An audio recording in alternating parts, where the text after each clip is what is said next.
पूछिए। क्योंकि ये पेट्रियोटिक फिल्म है, तो did you inspired from the old patriotic songs of Indian film industry? How you made this new songs? देखिए, एक संगीतकार होने के नाते मेरे फादर हमेशा मुझे कहा करते थे कि इतिहास को नहीं जानोगे तो भविष्य कभी बना नहीं पाओगे। तो वो जो काम है जो हमारे क्या बुजुर्गों ने बात किया है, जो पेट्रियाटिक सॉन्ग्स मदन मोहन साहब के रहे हैं, हकीकत फिल्म के गाने और भी इतने सारे लेजेंडरी गाने हैं, वो मेरे सिस्टम का बिल्कुल हिस्सा है। वाह। लेकिन जैसे आपने कहा कि एक आर्टिस्ट जो है वो अपनी नज़र से दुनिया को देखता है। तो जब मैंने गदर 2 का नरेशन लिया, मैं अनिल जी ने मुझे बाकायदा डिनर पे बुलाया था और उन्होंने मुझे 2 घंटे का नरेशन दिया। और उस वक्त मैं बड़ा मुतासर हुआ क्योंकि मैंने देखा कि इतना काम करने के बाद, इतना अचीव करने के बाद भी जो पैशन इनके अंदर मैंने देखा, आप लोग को जान के बहुत खुशी होगी कि इस जीवन के इस स्तर पर होकर भी वो इतने इंटीमेटली अपने तरीके से और अपने पॉइंट ऑफ व्यू से गानों में एक्सप्रेस किया है। तो I think that answers the question, I hope. Hi. Udit ji, All right. to your left corner, please. Oh, sorry to interrupt. Only last two questions we are taking after Yeah, this. please, can I? Sir, yeah, you can take it. Udit ji, Mayur here from Beyond Bollywood. सबसे पहले तो आप सभी को बधाई, बहुत प्यारा गाना है। मतलब ऐसा लग रहा है कि मैं फिर से 21 साल का हो गया हूँ, लेकिन फिर भी ये नया गाना एक वैसा एहसास देता है।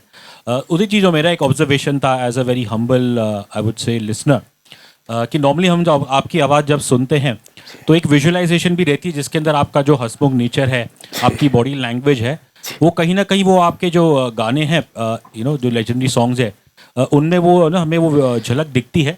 यहाँ आपने ऑब्वियसली शुरू में जिक्र किया झरने का, तो शायद मेरी नज़र में, शायद मैं गलत हो सकता हूँ, वो एक स्टिल रिवर की तरह था।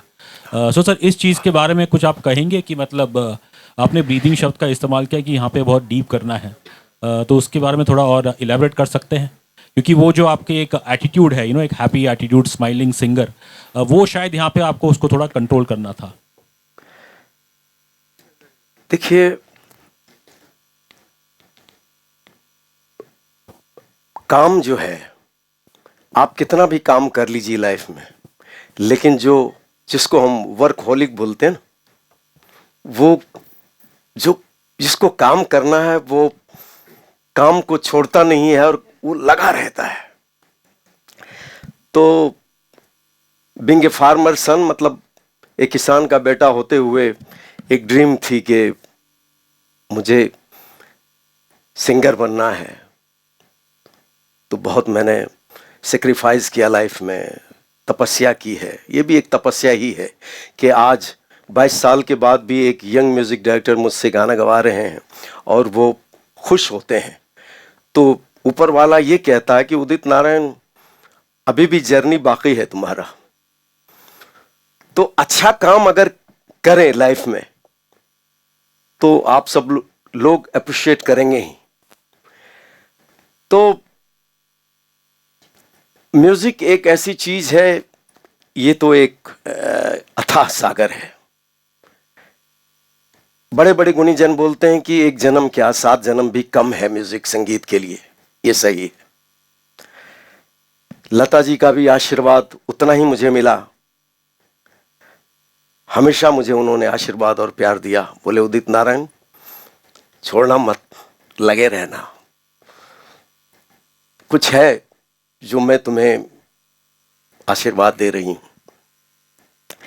तो ये सब कई बातें हैं। और आज देखिए, मैं इतने सालों से लगा हुआ हूं और ये चलता रहेगा, ये सिलसिला क़यामत से क़यामत तक। जी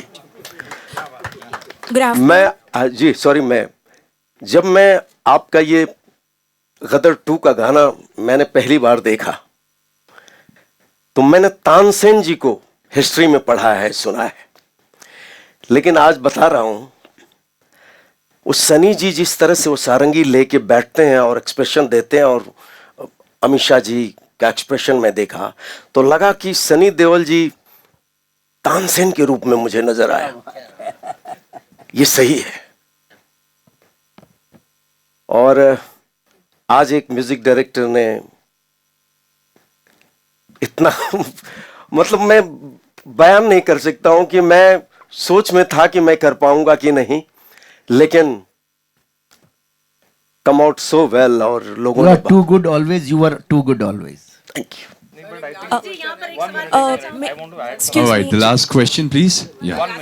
Good afternoon. My question. Just a minute. I think मुझे वो I would like to answer that. या जो उन्होंने can you guys hear me? जी, Mic, please. Mic is off. ये आंसर मैंने आपके लिए रखा था, इसलिए मैं जी, जी।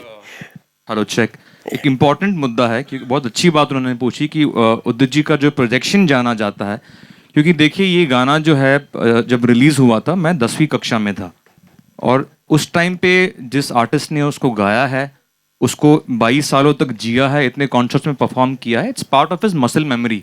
उनके पूरे जहन में वो धुन और वो अप्रोच बैठा हुआ है, उसको अनलर्न करना और एक जूनियर आर्टिस्ट के साथ बैठकर, क्योंकि मैं इनको कॉम्प्लीमेंट करना चाहूँगा कि जब उन्होंने मेरे साथ इस पे सेशंस किए, बिल्कुल मुझे लगा वही ऊर्जा इनके अंदर होगी जो शायद जब एक न्यू कमर जो हंग्री होता है, जैसे उन्होंने कहा जिसके अंदर एक क्रिएटिव थर्स्ट होती है, वही ऊर्जा के साथ, वही डेडिकेशन के साथ मेरे साथ रिहर्सल्स किए, और उन्होंने, आपने सही बोला कि he got read of that, वो जो उनका पहले का एक्सप्रेशन था, and he got a warm tone जो मैं चाह रहा था, तो उसको एक्सेप्ट करना, उसके लिए I think you have to be a real artist.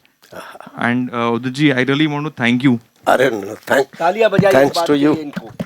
क्या बात, क्योंकि मुझे Difficult बात है ये जो बोल रहे हैं कि अनलर्न करके दोबारा करना ये आसान नहीं है। बहुत सलाम है आपको। और आपने देखा होगा कि पूरे लाइन एक एक सांस में इन्होंने गवाया। आप जैसे उड़ जा काले कावा तेरे मुंह बिच खंड पावा, पहले की उड़ जा काले कावा तेरे मुंह बिच खंड पावा।